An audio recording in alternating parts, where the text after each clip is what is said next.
শাহপরানের পূর্বপুরুষগণ মূলত বোখারা শহরের অধিবাসী ছিলেন। এই যে গেটটা দেখতে পাচ্ছেন, ওই যে সাদা গেটটা, ওইটাই হচ্ছে মাজারের গেট। আমি এখন রয়েছি হযরত শাহজালাল রহমতুল্লাহ আলাইহির মাজারের গেটের সামনে। আমি এখন যাব হযরত শাহপরান রহমতুল্লাহ আলাইহির মাজারে। তো আমি এই জায়গার থেকে সিএনজিতে উঠবো। সিএনজিতে উঠলে সোজা নিয়ে চলে যাবে আপনার শাহপরান রহমতুল্লাহ আলাইহির মাজারে ডাইরেক্ট। আমি চলে আইছি হযরত শাহপরান রহমতুল্লাহ আলাইহির মাজারে, একেবারে মাজারের সামনে। এই যে এই জায়গায় সিএনজি রাখা আছে। আর আপনারা যারা আসবেন তারা অবশ্যই গাড়িতে যদি আসেন তাহলে গাড়ি সরাসরি মাজারের সামনে নিয়ে আসবে। আর যদি বাসে আসেন তাহলে বাস এত দূর আসবে না, আপনার মেন রোডে নামাই দেবে।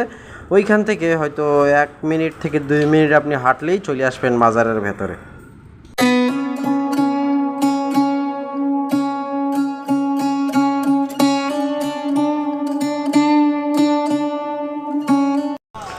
শাহপরানের পূর্বপুরুষগণ মূলত বোখারা শহরের অধিবাসী ছিলেন। তার চতুর্থ পুরুষ শাহ জামালউদ্দিন বুখারা হতে ধর্ম প্রচারের জন্য প্রথম সমরখন্দ ও পরে তুর্কিস্তানে এসে বসবাস করেন। বংশসূত্রে শাহপরানের পিতা মুহাম্মদ একজন খ্যাতনামা ধার্মিক ব্যক্তি হিসেবে পরিচিত ছিলেন। সে হিসেবে শাহপরান হচ্ছে শাহজালালের ভাগ্নে। হযরত শাহজালাল রহমতুল্লাহ আলাই যখন 360 জন আউলিয়া নিয়ে সিলেটের মাটিতে যখন ইসলাম প্রচারের উদ্দেশ্যে রওনা দেয়, তখন তার সাথেই ছিলেন তার ভাগ্নে হযরত শাহপরান রহমতুল্লাহ আলাই। সিলেটের চতুর্দিকে তারা ছড়িয়ে পড়ে ইসলামের দাওয়াত শুরু করে এবং বাংলাদেশে ইসলামের দাওয়াত শুরু হয় এই সিলেটের মাটি থেকেই।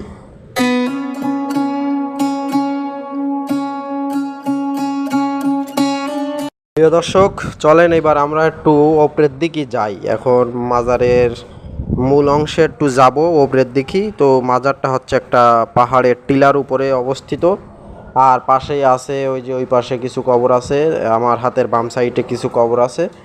তো যাই হোক, এখানে ভিডিও করা নিষেধ সম্পূর্ণভাবে। নিচে সাইনবোর্ড আছে, আমি কিন্তু লুকাই লুকাই ভিডিও করতেছি। এই যে গেটটা দেখতে পাচ্ছেন, ওই যে সাদা গেটটা, ওইটাই হচ্ছে মাজারের গেট। তো ওটা এখন বন্ধ করা, কারণ এখন হচ্ছে নামাজের সময়। আমি সেইভাবে ভিডিও করতে পারিনি, কারণ হচ্ছে ওখানে সম্পূর্ণ নিষেধ।